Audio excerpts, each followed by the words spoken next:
We just got the call. Our RC is in. We're about to get ready to leave the house and go pick it up right now. I'm so excited. We're finally gonna have two RC cars compete against each other. So excited. So we got it. And we also got this one. I couldn't help myself.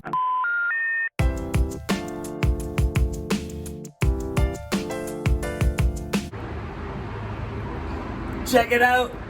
We got three completely different mini RC SCX24s, all very different characteristics, very different geometry, very different drive lines. We're gonna help you decide what kind of driving style you prefer and which one is gonna suit your needs the best.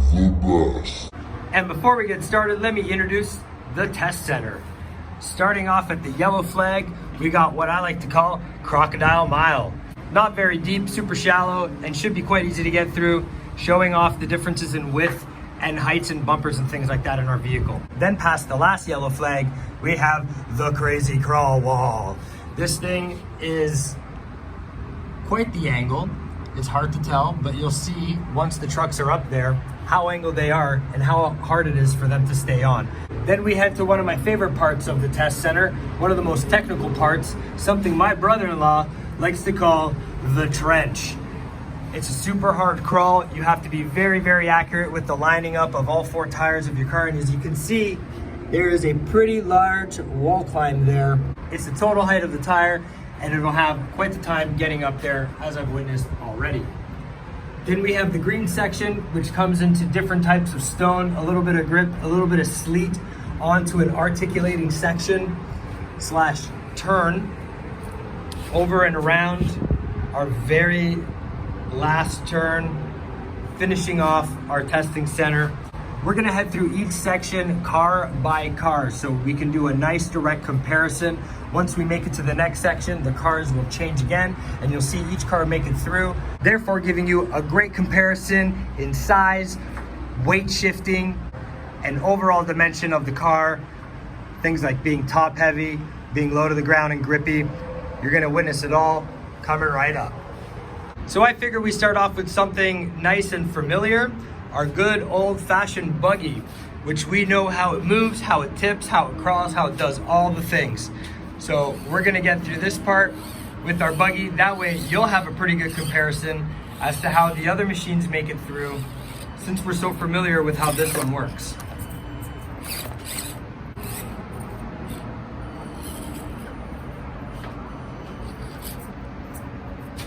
Big step off here.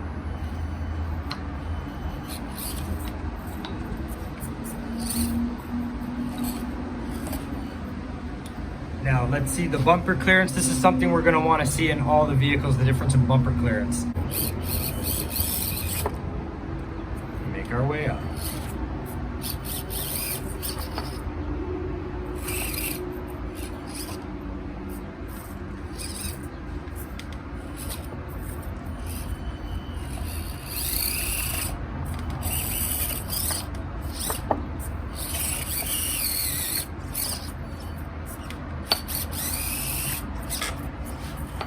You can see this rock is very smooth,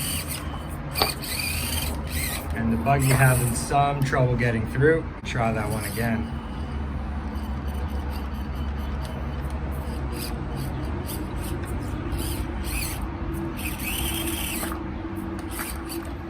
And it looks like it has a really hard time making it dead up this stone here. And if we give it some juice, it still doesn't do it. It still rolls off of the side. And now we have the Jeep, the most top heavy of the three. Let's see how it gets through this track. Now, I've been driving this for a couple hours now, and I have to say, the best way I could compare this Jeep to anything else is that it's like a big person running through a small hallway with both their elbows pointing straight out. It's just kind of a bully. And this is a rare time that I'm really a fan of the bully. This thing is awesome.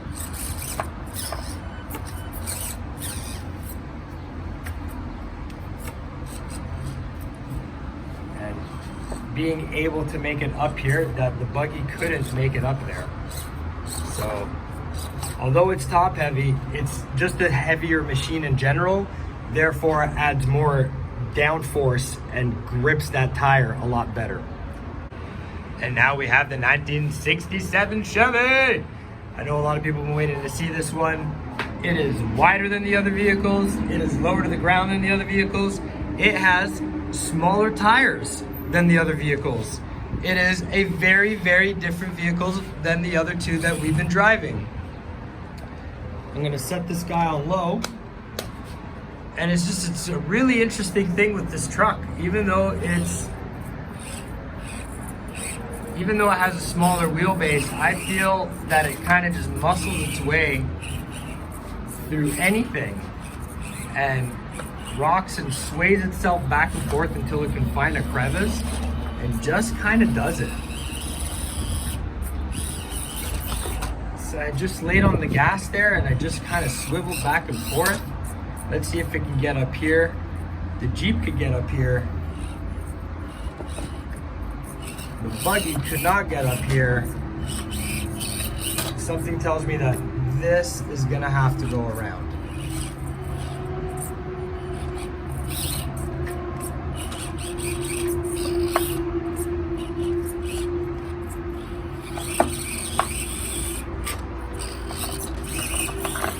Definitely around. It's just lifting rocks from underneath. And now we have the crazy crawl wall. This should be interesting.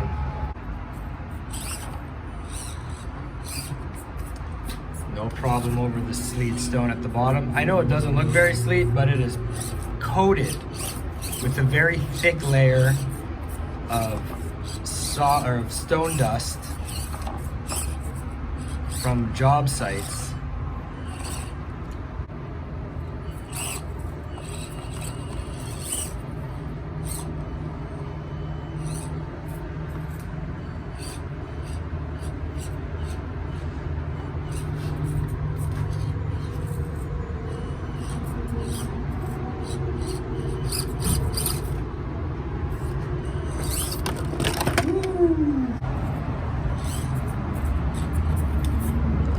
And down into the trench we go. Kind of, has trouble making it down without rolling over. Not untypical. This would definitely be the second top heaviest vehicle.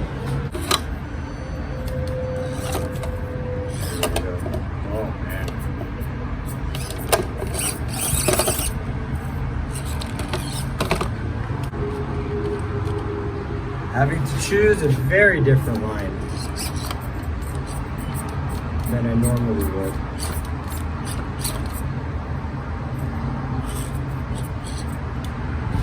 Let's see, it's coming out of here.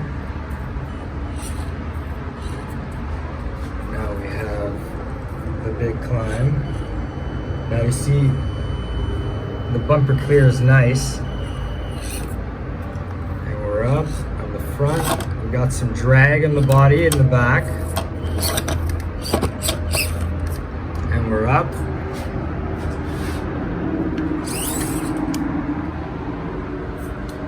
And we got our Jeep Rubicon going up the crazy crawl wall.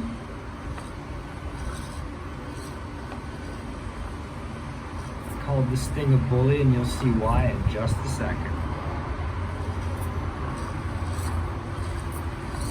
Because it kind of just does whatever it wants.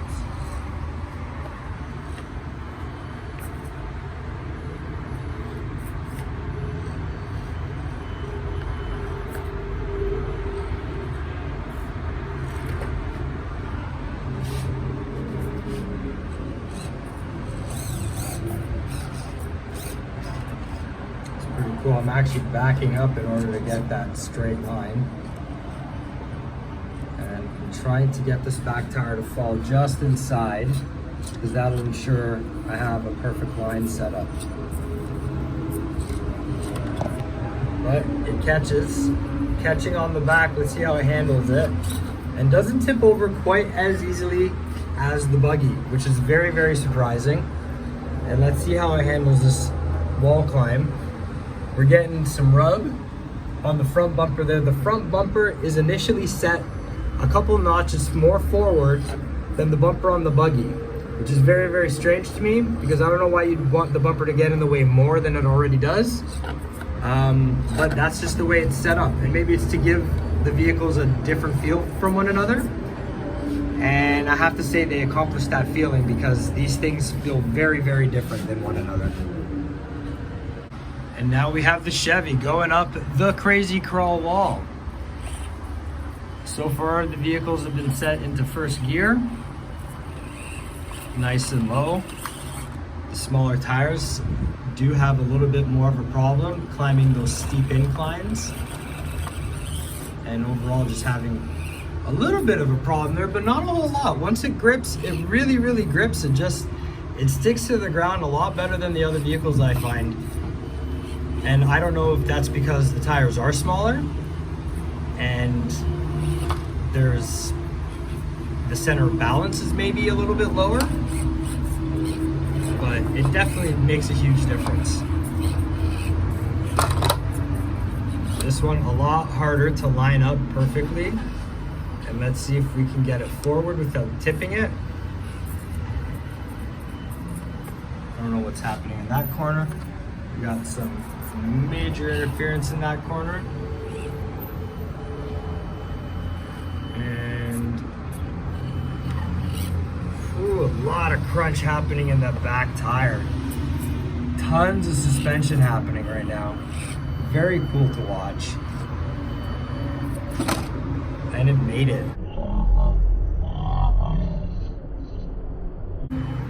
Virtually no front bumper on this thing, just catches with the tire right away.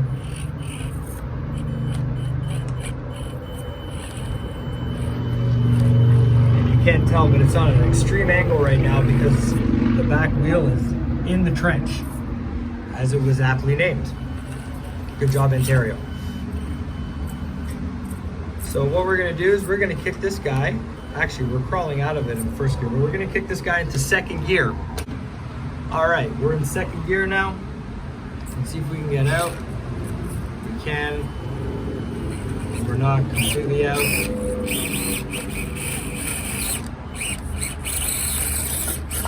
There we go. Still not out of the trench on that back passenger side tire. But I just want to see how much muscle this guy actually has.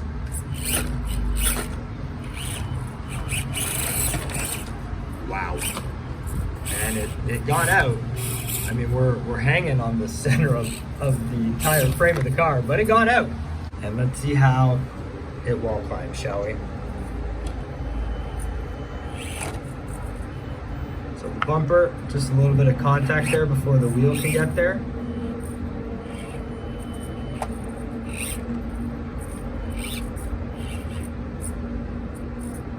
Got to get creative and have very different lines with all three vehicles. There we go. We had to use the outside of that one.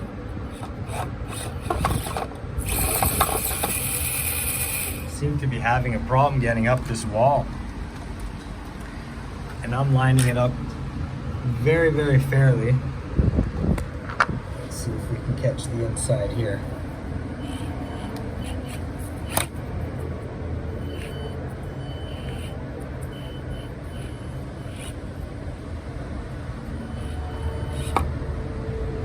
Let's see if it clears the back. So it's lifting the front because of the longer wheelbase, I'm guessing. The wheelbase is the same as the Jeep. Wow, this thing is just wanting to tip over, but it's saving itself. It's gonna save itself. It's gonna walk along this entire rock and save itself. Crawl through this next section and easy now.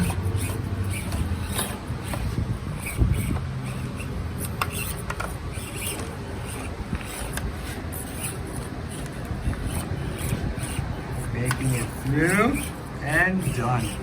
Back to that first flag. Now we're at the Mick Stone section. Various heights, various grippinesses and smoothnesses, all working kind of against each other, kind of with each other. The back tire is gonna fall through the trench any second, and it's gonna make this front climb very different.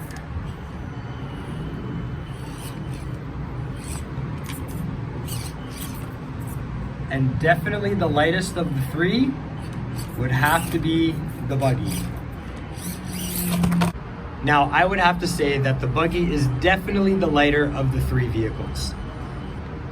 That being said, it makes it extremely, extremely tippy, which you would think the Jeep would be the most tippy because it's top heavy.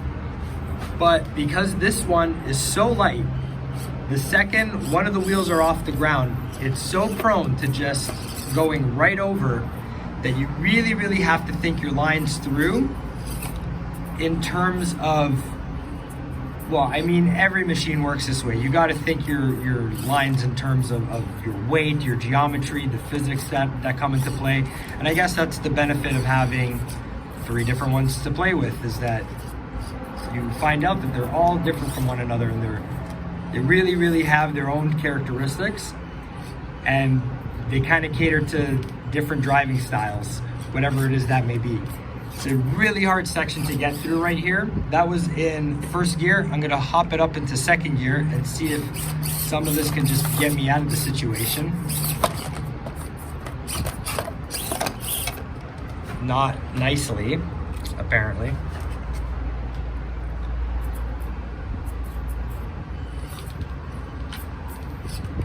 Yeah, the second one of the tires dips, it's really, really hard to make it through. It's really hard to make it through.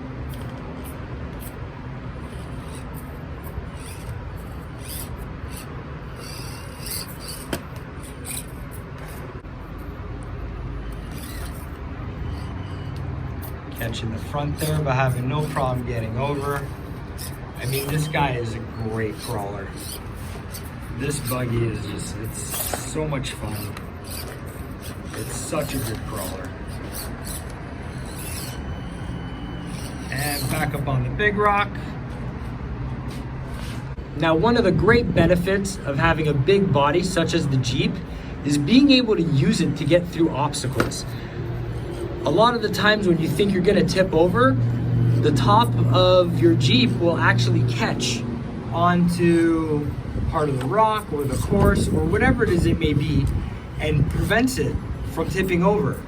And I find this to happen more than half the time I think it's gonna tip over. So more than half the time I think I'm gonna lose the car, the body of it actually saves it, even though it's the reason it got into the jam to begin with.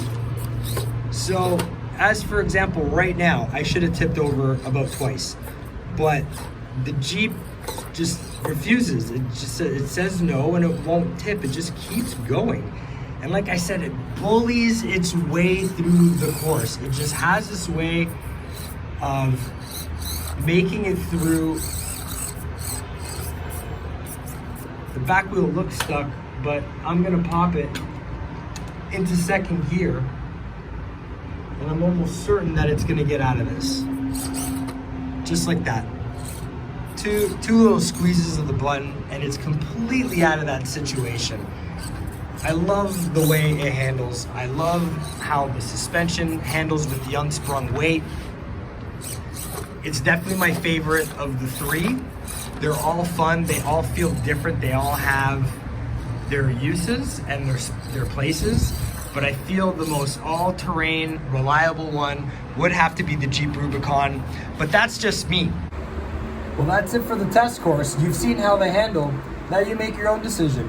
Which one is more for you? Something a big, wide body like the Jeep, something a little smaller, takes a little bit more skill to use, like the buggy? Or do you need something that is low and sticks to the floor, like the 67 Chev?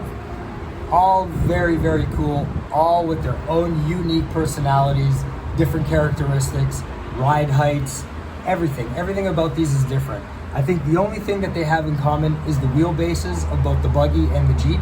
Other than that, they're so different from one another. The heaviest one is definitely the truck. You can feel it just really grip onto the ground and not want to tip almost ever. You feel the tippiness of the Jeep, but how it gets out of its own situations it puts itself in, it makes for a really, really fun course. And if you really want a super extreme challenge, it's gonna make you really think out the course and really have you play it over and over again and get a lot of hours into it, the buggy is for you. Joyriders, crazy crawlers, I can't wait to get some more hours with these. I can't wait to do some more courses with y'all. Now that I got 3 amazing mini crawlers, we're gonna start a real circuit of racing, games, and points featuring these machines right here on Crazy Crawl. I hope you enjoyed the show. Please like and subscribe. Share it with people you like. Share it with those you don't. All the same, I thank you so much for tuning in. We'll see you on the next one. Stay safe, have fun, and as always, everybody, keep joyriding.